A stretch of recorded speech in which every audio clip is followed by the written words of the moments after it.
USA Global TV and Radio proudly presents the Royally Rich Lifestyle Show, starring Ian Pelham Turner and Helena CHARD.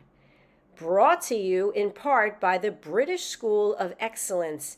This program is brought to you in part by the British School of Excellence and founder, Mr. Philip Sykes. Building confidence, changing lives. Do you share our view that etiquette is a set of modern life skills that are essential for personal and professional success? Join us as an etiquette coach and change people's lives through the power of etiquette and manners. The last few days have been really amazing. I had a trainer course from the British School of Etiquette. And I must say it's been one of the best decisions I've ever made and one of the best investments I've made in my own training and development.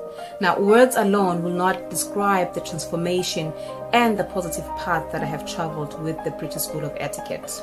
I find I learned a lot from the lessons this time I came. The last few days with the British School of Etiquette have been fantastic. And what I've learned now is really beyond my expectations. This is the most rewarding experience and the best investment I have made this year. It was just great. I learned so much, and when I go back to Belgium I will incorporate a lot of it into my day-to-day life and business. It's been absolutely wonderful for the whole week that we were here. I feel transformed, and I feel like blowing a trumpet and tell people, come and do this school, this class is the best, this is the best school ever. You should take it. It will change your life immediately. I am now able to teach other people how to bring the best of them. Thank you. Thank you, BSc. Thank you. Thank you so much. Thank you. Thank you to our clients for their testimonials on the Train the Trainer program. Our exponential and global growth is so significant that we've evolved from the British School of Etiquette to the British School of Excellence, where we're investors in people. Let us invest in you and your career. Contact us to become an etiquette coach. Go to thebritishschoolofexcellence.com. Start your career and elevate your success today.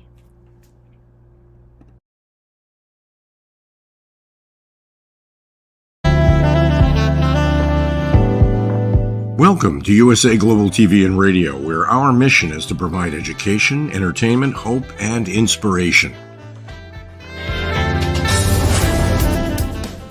USA Global TV and Radio connects you with experts and audiences all around the world every single day to help you succeed in business and to live a richer life. Visit us at usaglobaltv.com to learn about career and life-changing training and mentoring programs like the Listening Mentor. Subscribe to our newsletter to stay informed about our special programs and offers. Discover how you can become a guest on one of our shows or a host or producer of a USA Global TV and Radio show of your very own. That's USA Global TV and Radio, where the doctor is always in.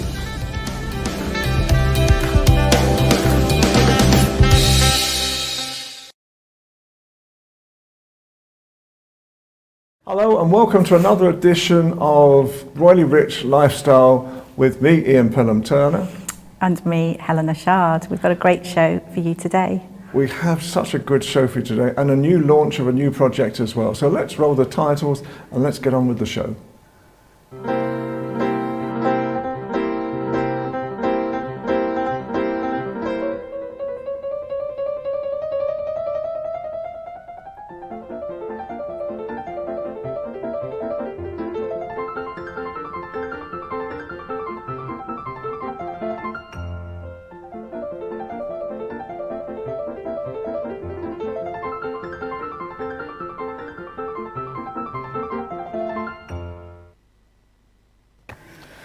Well, that was an incredible, I always love the start of our show and showing off London as well. But Helena, you've got a whole pile of great royal stories this week. I have, and we shall have a chat about them. So I think let's start with the state opening of Parliament. So that was fun and games. So the biggest event in the parliamentary calendar.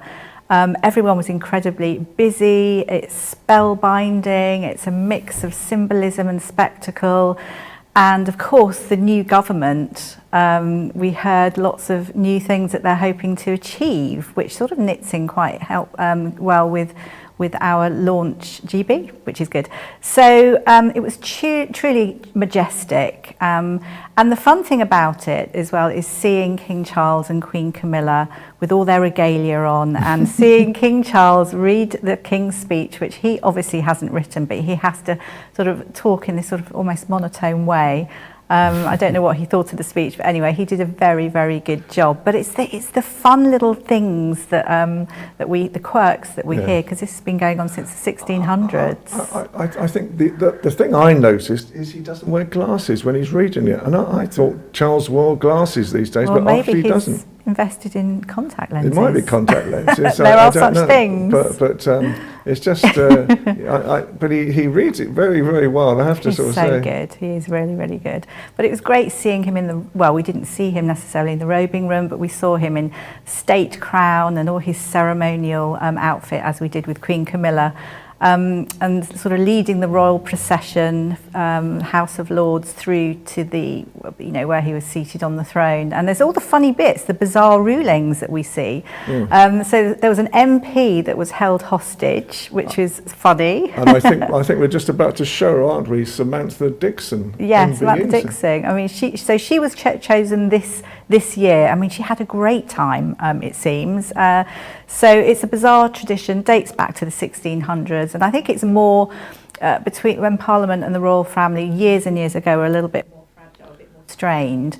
And obviously, she goes there, and she can just watch it all from there. It's so that King Charles is returned. Absolutely, she's pictured in the House of Commons. She wasn't there. She was kidnapped. She was drinking a G&T and watching it all on television. She was kidnapped, was the thing. And apparently, the history, as Helena is saying, is that she is not allowed to leave Buckingham Palace until the King's on his way back and is safe.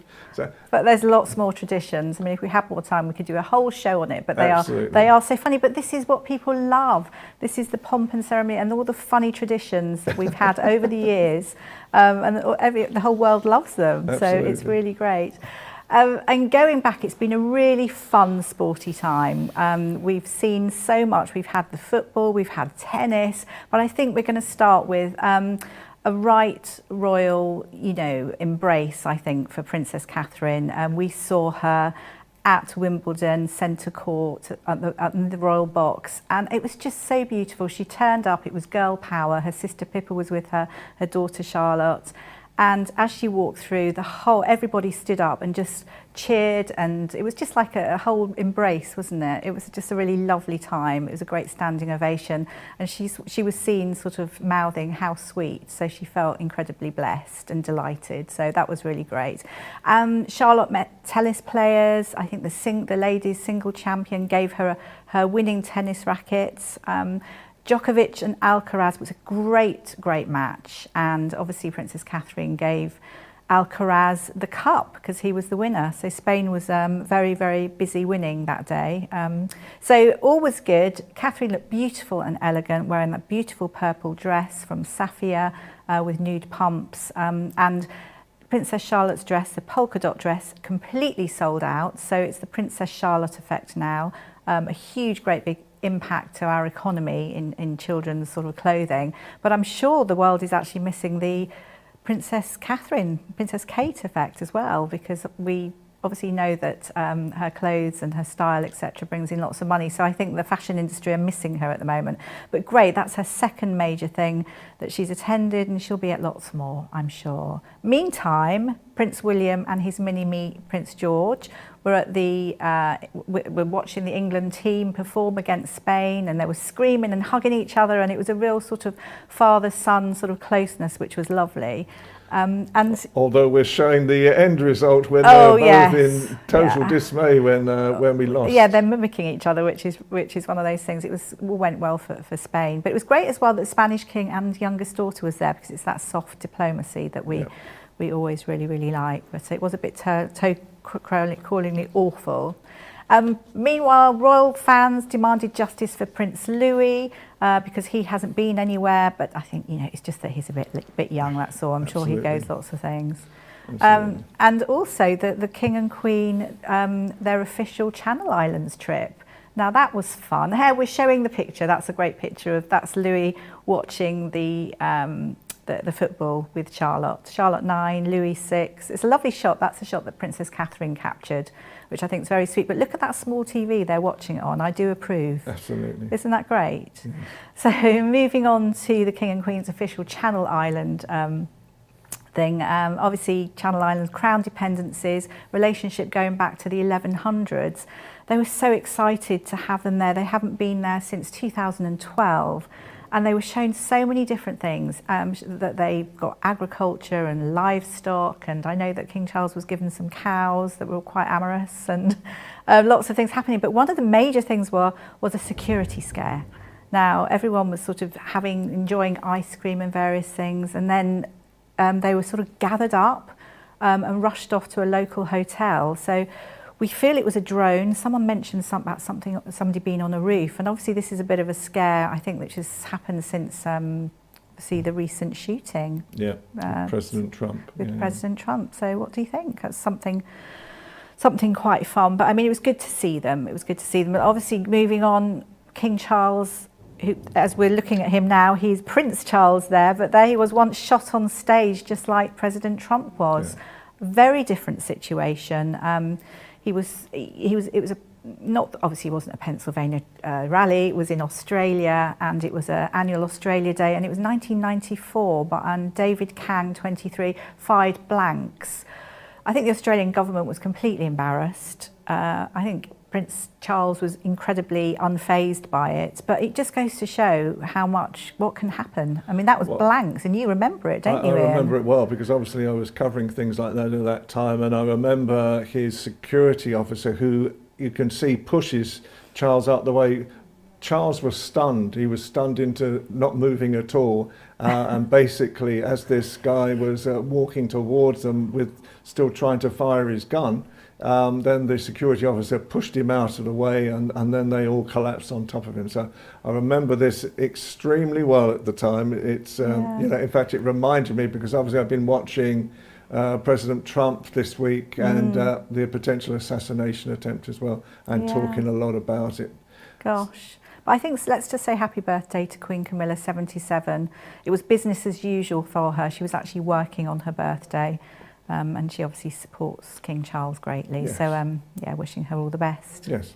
And now Helena and we're going to present something called Launch GB, which is our new project, building bridges between UK and America. And thanking again ALB UK TV and Helena Castrati for his help, and really in America, USA Global TV and Radio with Dr. Jacqueline Kerback. So you're going to see two clips that I think that really epitomises Britain. One is the royal family, and one is about business. What do you think, Helena?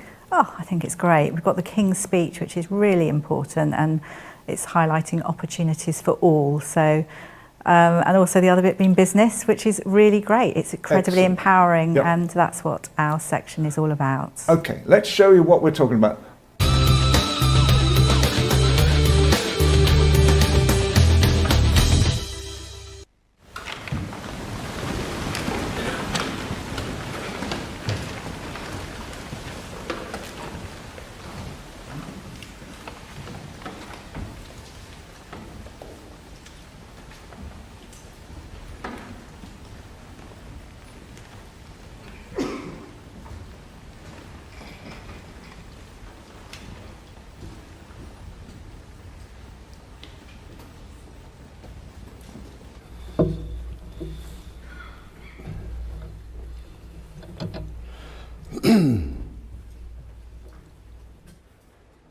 My government will govern in service to the country.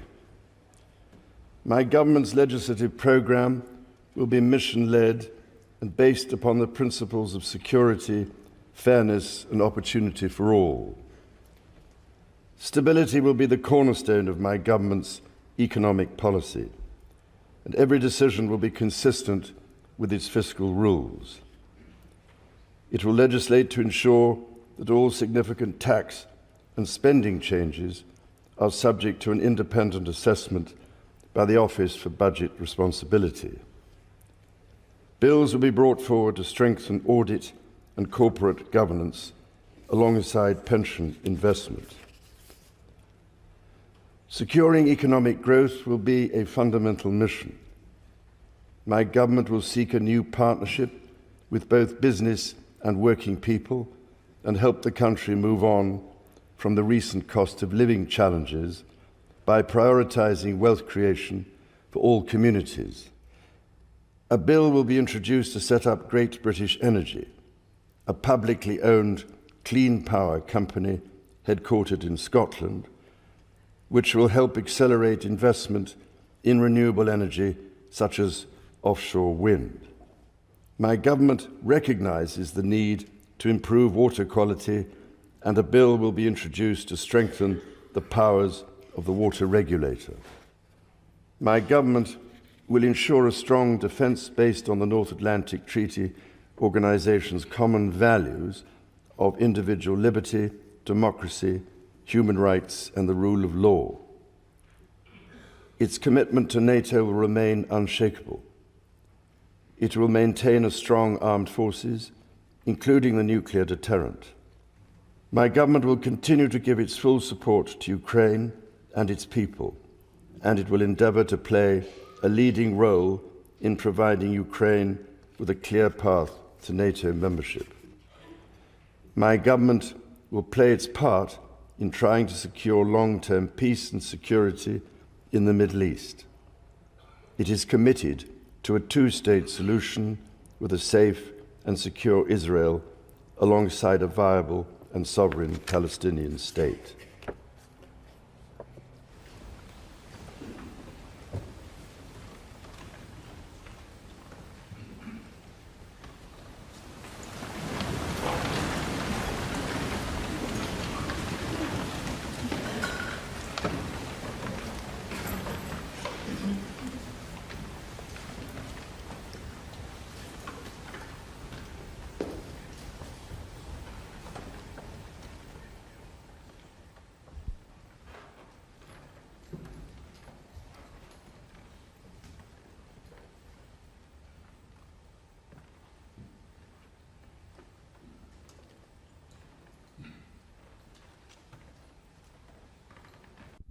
If there's one unmissable event for business owners, SMEs, entrepreneurs, startups, or anyone deeply involved in the business realm, it's the London Business Show.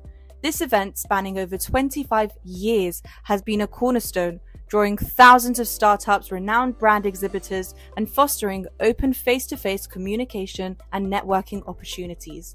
Being the largest business event in Europe, the Business Show is an absolute must-attend. Held at the XL London venue, conveniently located near London City Airport, it serves as an ideal destination, not only for UK-based professionals, but also for those worldwide.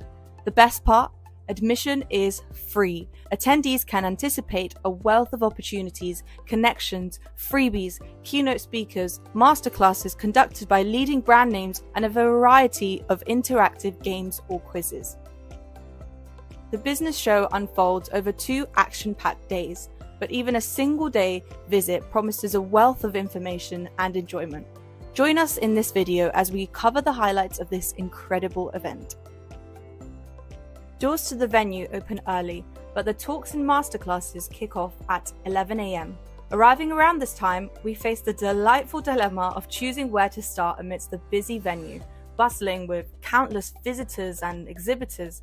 As we navigated through the hall, engaging with various exhibitors, we got into different discussions about their brands and their motivations for participating in this event. Our interactions revealed a common thread. the business show offers unparalleled brand exposure, acting as an impactful marketing tool for SMEs and startups to effectively communicate their messages and visions while generating new leads, which is what headline sponsor of the business show, Intuit QuickBooks' senior account manager and consultant Hiren Patel shared with us in our brief interview with him.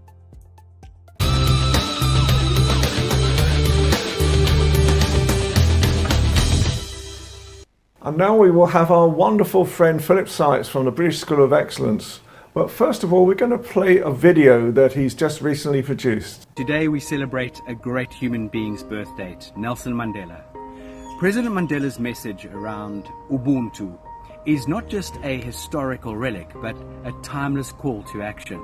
It emphasizes the interconnectedness of humanity and the importance of community, compassion, and mutual support. Ubuntu, a Nguni Bantu term, often translated as I am because we are, or humanity towards others, embodies the idea that an individual's well-being and success are deeply tied to the well-being and success of others. Nelson Mandela's message around Ubuntu was a call for humanity to embrace mutual care, empathy, and collective responsibility. He championed these principles throughout his life and leadership, advocating for a world where each person's well-being is tied to the well-being of others, fostering a spirit of unity, cooperation, and shared humanity. In our fragile world, can we all please adopt and practice this incredible term, Ubuntu? And now we will welcome Philip Sykes, our great friend from the British School of Excellence. We have some wonderful questions to ask you. Philip, hello. How are you? Very well, Helena. Hello, Ian. Oh, good to see you, Philip. The new government, as we know, Labour is basing sort of principles of fairness and opportunity for all. And so thinking about business, if you could let us know how you built your business up, that would be great to hear. Thank you for the opportunity. It's been an incredible journey. I've been privileged to, over the last 12 years, form the identity, form the brand of what was originally known as the British School of Etiquette, now the British School of Excellence. They go hand in hand. And it really started out by looking at very serious comprehensive programs in the importance of etiquette, manners, emotional intelligence, building professionals, building youngsters, giving people the tools to be more confident. This is not about a list of do's and don'ts. We've fundamentally focused on becoming accredited. No other organization in our industry or sector had ever had themselves accredited. So that was a huge focus, because to the audience, to you, Helen and Ian, this is something I truly believe in, is cementing a foundation and then leveraging off that. Our focus has been quite strategic. We obviously have a professional website. We focus on displaying our credentials on there and getting people to give feedback. Their testimonies have been very powerful and prolific in our advancement in the marketplace.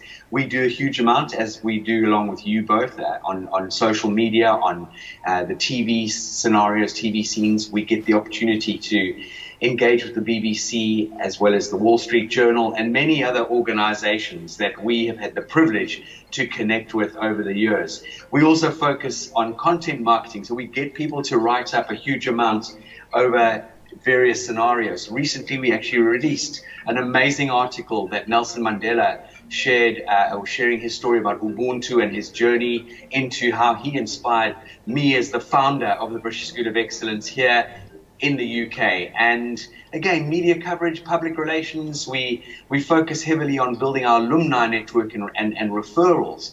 And again, we adapt very sensitively to cultural adaptation. So we spread our wings throughout the world. And I think the British School of Excellence really we promote ourselves globally through this mix of high quality programs, it's robust marketing. We really do go above and beyond. We very rarely say no to an opportunity, and hence why I have the privilege to engage with you two amazing people on various different channels and platforms. Thank you, Philip. Thank you. I mean, the reality is that we're launching now Launch GB, which is really a new bridge between UK and America to actually promote Britain to America. What type of advice would you give to businesses and to young people wishing to be sort of exposed to American audiences? Great question. Yeah, the American audience, I know many brands and companies and organizations have tried to put a foot into the American market. Some have been exceptionally successful and some haven't. My guidance is to understand and get to know the American culture, get to understand, you know, the way that the Americans like to receive information, the way they like to engage with it, and the way they like to be sort of dealt with in whatever manner that might be. In my opinion, it should be done professionally. It should be done very much wearing the way the Americans like to sort of engage. And that for me is fundamental. And in any business, whether you're going into America, you're going into the Middle East, you're going to Asia, just listen to what your audience requires. Find out how you can support them and help them, and then you can then engage on a far more dynamic level. Thank you, Philip. I think there are lots of younger people at the moment who are wanting to make a fresh start and to sort of put their ideas into businesses. I've heard of something, I don't know if you work with this, which is the rule of 12, and I wondered whether you would be able to share that with us. Okay. It's about making a good impression, I think. Okay, give me an insight into the rule of 12, if I may ask. So I think it's what I've heard. It's that you, wherever you are, from 12 foot, you want to make a good impression to whoever you're meeting. So not just when you're sort of almost upon them. So from a distance. I sort of read something about it, and it seemed a good idea, I guess. But maybe it's not something that you work with. No, it definitely is. I haven't heard that term, and I love it. I'm going to do some research, but I totally get the idea and the way it is proposed. The rule of 12. For me, people see you before they hear you. It is fundamental that we as human beings start to show up and engage on a dynamic level.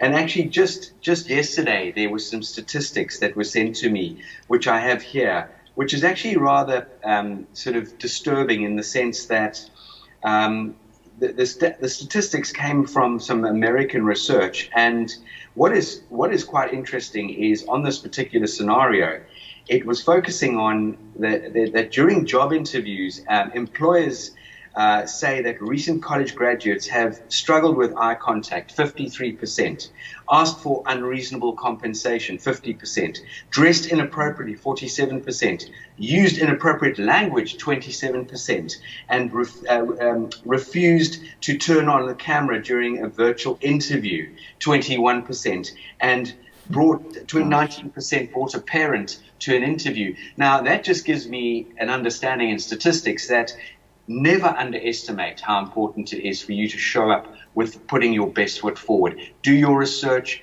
understand that your first impression counts in such a huge way. Wow. Bless you, Philip. So finally, how can people get in contact with you?